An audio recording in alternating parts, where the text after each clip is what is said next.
Town of Liars by M.B. Whitehill. Prologue. The interview was being conducted in Xander's basement. He kept referring to it as his studio, and while it looked nice, it was still his basement, regardless of what he called it. In fact, it wasn't even his basement, as I knew this was his parents' house. Few people his age could afford their own house, and I knew Xander's podcast wasn't particularly successful. Xander was in his early 20s and had a long red beard that must have taken years to grow out, as well as an impressive handlebar mustache and comically large glasses that covered almost half of his face. When I had researched his podcast, I had noticed that they would constantly slide down his nose, and he would have to push them back up at least once a minute. "Very nice to meet you, Detective," he said when he opened the door at the side of his house that led into his studio. Despite being taller and much heavier than me, he insisted on squeezing my hand very tightly during our initial handshake, as if to make a statement of how strong he was. If it was meant to impress or intimidate me, it didn't work. "Pleasure to meet you as well," I said. "And just George is fine." Xander led me down the narrow stairwell into his studio. The walls were wooden, but it wasn't a cheap wood like many of the houses around here had. This was an aesthetic that he had specifically chosen.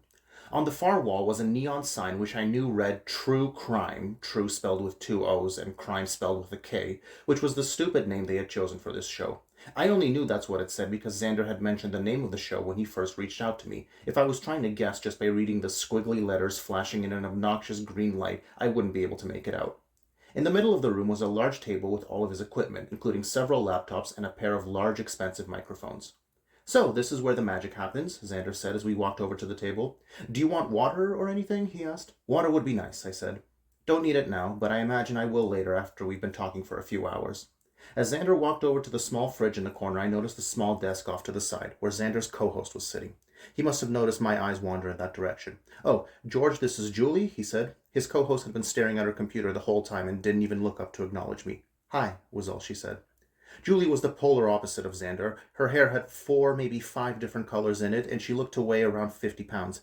They had different last names, so I figured they weren't siblings or married. I wondered how they had ended up working together, and tried to convince myself there was no way the two of them were sleeping together, since she would probably die under him.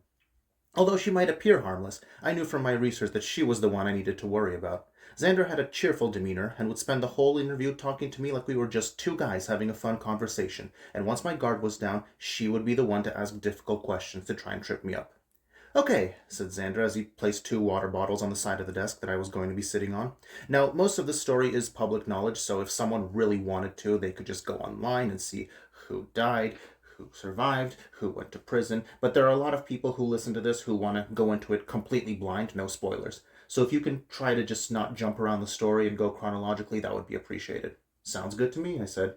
As he spoke, I noticed that Xander was doing his best to maintain eye contact with me, but his gaze kept lowering slightly to my nose. I did my best not to laugh. He had just asked me not to jump ahead in the story, but I knew he couldn't wait to ask me about it. The two of them spent the next few minutes setting everything up, and finally we were ready to go. "I am really excited about today's show," Xander said into the microphone. "We are joined today by Detective George Hoffman, who was the lead investigator in the town of Appleton during what has become known among true crime enthusiasts as the Insomniac incident." I always felt unfairly hyped up in these introductions, being talked about as though I was some big hero, which never felt earned. But I knew that this praise Xander was giving me might just be part of his plan to later catch me off guard with some question. Over the last 6 years, I had done countless interviews like this. The story about what happened in Appleton in 2009 had developed a cult following over the years, with everyone discussing and analyzing all of the details. There were some who thought the details of the story didn't add up. Xander wouldn't be the first one to try and discover some clue that no one else had and figure out what really happened. They always had some theory that they would try to prove. None of them had been successful so far. I had listened to a few episodes of Xander's show before agreeing to come on, and truthfully, it was far from the worst show I had been on. He was perfectly fine as an interviewer, although in a day when everyone seemed to be starting their own podcasts, he did little to stand out from the crowd. "Before you say anything else," I said, "we're not supposed to call it the Insomniac incident. I know that's the name that people gave it online, but the company behind Insomniac has been known to take legal action for those they claim are damaging their brand." "You're right," Xander said, gritting his teeth. He knew he should have caught that, and I shouldn't have to tell him how to do his job. "I usually just refer to it as that case," I told him, "because of all the ones I've worked, this is the one that stands out the most." "Yeah, I can imagine," said Xander. He turned over to Julie. "Might as well just call it the Appleton case, then." She nodded, not looking up from her screen.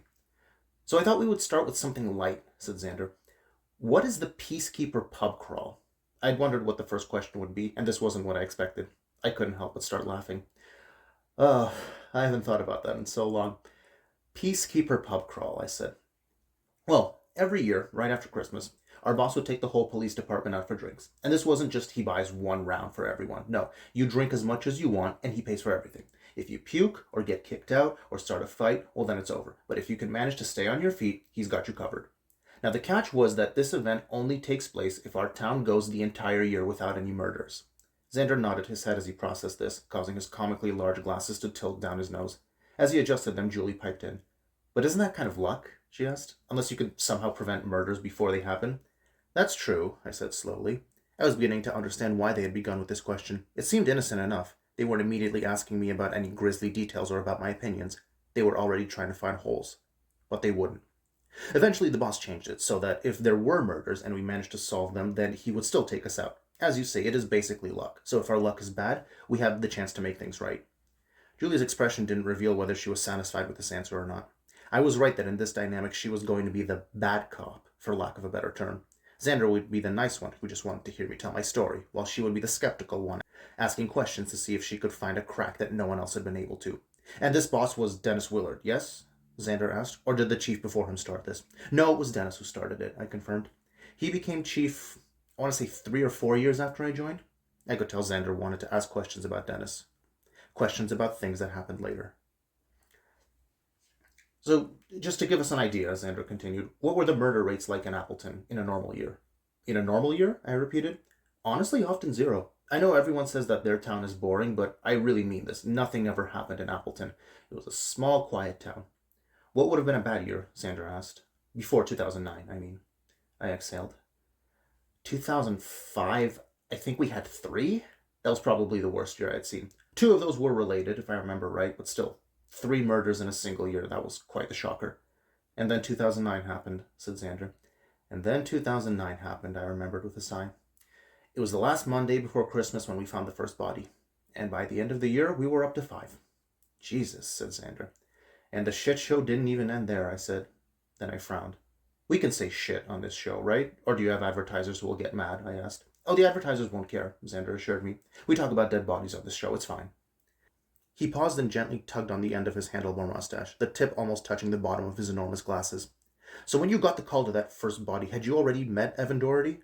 No, I had actually been off the week before. I had a bunch of vacation days left over, and Evan had joined the team during that week I was gone. So I didn't meet him until the day we found the first victim. It was actually at that crime scene. And what kind of first impression did you get from him? Xander asked. I made a slightly exaggerated humming noise and drummed my fingers on the desk to give off the impression that I was thinking. I'd been over this story so many times. I had all the details ingrained into my brain, but I always made sure to be careful. You know how different people deal with personal tragedies in different ways? I asked. One person will cry for hours every day. Another person just shuts down, doesn't really say much. Someone else acts like everything's fine and just goes about their day. Yeah, said Xander, who was nodding the whole time I spoke. So there's no right or wrong way to do this. Everyone just processes it in their own way. And this job is the same as that. I don't know if you've ever seen a murder victim, and I don't mean like crime photos or a documentary. No, actually seen it right before your own eyes. There is nothing that prepares you for that. The knowledge that this was a person and then someone did this to them. And everyone in this line of work deals with this in their own way. Some of us are visibly shaken by it. Others are shaken but don't allow themselves to show it. The point is that my first interaction with Evan Doherty was watching him step out of his car, approach the crime scene, and react to what he saw. And how did he react? Xander asked.